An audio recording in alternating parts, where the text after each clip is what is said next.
This is the next video in the chapter on electronic structure and periodic properties. We just finished talking about the first quantum number, the principal quantum number, and now we're going to move on to the second one.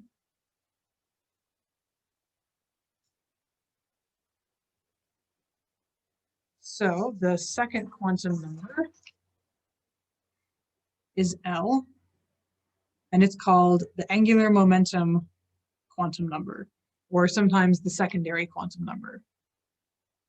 This number is also going to be an integer, but there are going to be several different values, and they can be anywhere from 0 to n-1. And we use L to discuss the subshell, which tells us about the shape of an orbital.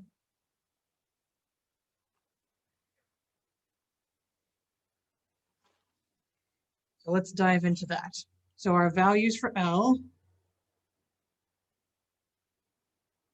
as we put in the table, L can be equal to 0, and it can also be equal to other numbers, integers, increasing all the way up to n-1. And that's kind of a confusing definition for what the numbers can be. So let me give you an example. So if n was equal to 1, which is the smallest value for n, remember, then our L would be 0 all the way up to n-1, and n-1 is 0. So there's just one value in this case. N equals 1, L equals 0. If our n value equals 2,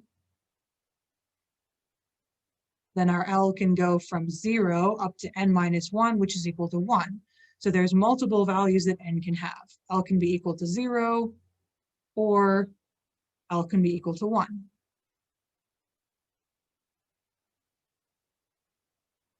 If we had n equals 3, then again, we're going to have multiple values for L. Our smallest value is going to be 0. Our largest value will be 3 minus 1 is 2.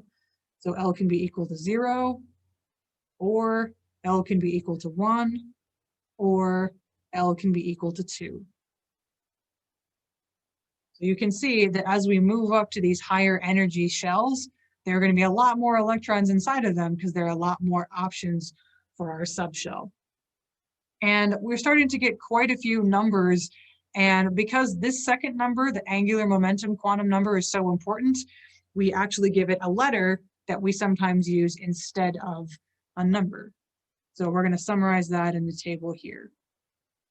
For the most common values of L, which are 0, 1, 2, and 3. It can get larger, but we don't usually see those for small atoms. So we give a letter for each of these different L values to help us remember what shape of orbital we're talking about. So we call the L equals 0 orbital S. The L equals 1 orbital is called P. The L equals 2 orbital is called D. And the L equals 3 orbital is called F. And if you wanted to keep going after that, you would just follow the alphabet to G and to H and so on. And so each of these different angular momentum quantum numbers refers to a different number of orbitals within a shell. So within a particular shell, there are a certain number of these different subshells. So there is one S subshell, there are 3 P subshells, there are 5 D subshells, and there are 7 F subshells within a particular shell. Again, remember this picture that we had? This is a shell, and inside of a shell, there are subshells, and the subshells contain the electrons. So each of these orbitals contains 2 electrons. So the total number of electrons and all of the subshells is just the number of orbitals times 2. So there's 2 electrons in all of the S subshells. There are 6 electrons in all of the P subshells. There are 10 electrons in all of the D subshells. And there are 14 electrons in all of the F subshells within a particular shell. And so each of these different L values and each of these different letters refers to a kind of orbital with a particular shape. This is going to be my poor two-dimensional drawing of the shape. So the s orbitals look like a sphere, or when I draw them, they look kind of like a circle. The p orbitals look like a dumbbell, kind of like you have two balloons that are tied together. The d orbital looks kind of like two p orbitals combined. The p orbital has two lobes in it, and the d orbitals are going to have four lobes. So it looks a little bit like four balloons tied together, or like a four-leaf clover. And the f orbitals have six lobes, and they're too intense for me to draw, and we don't see them very often, so we're just not going to worry about that. But the shape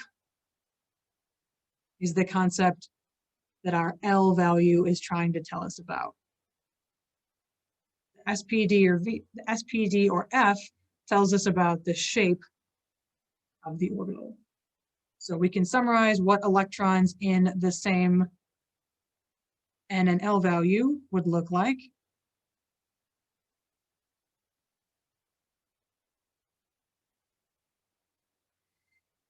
Electrons with the same N and L values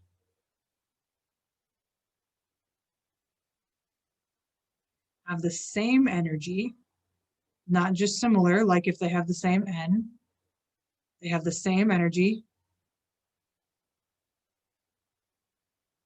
and they have similar locations. They're all going to be located in orbitals with a particular shape. So if you have the same N and L values, you have the same energy and a similar location. So this is like if you were trying to tell someone about your home address and where you lived, and you told them about your N value, you told them, oh, I live in Wisconsin, and they said to you, oh, I also live in Wisconsin. You would try and prove that you did not live in the same place by making your address slightly more specific and giving them the city. So if you have the same N and L values, those are like electrons that live in the same city.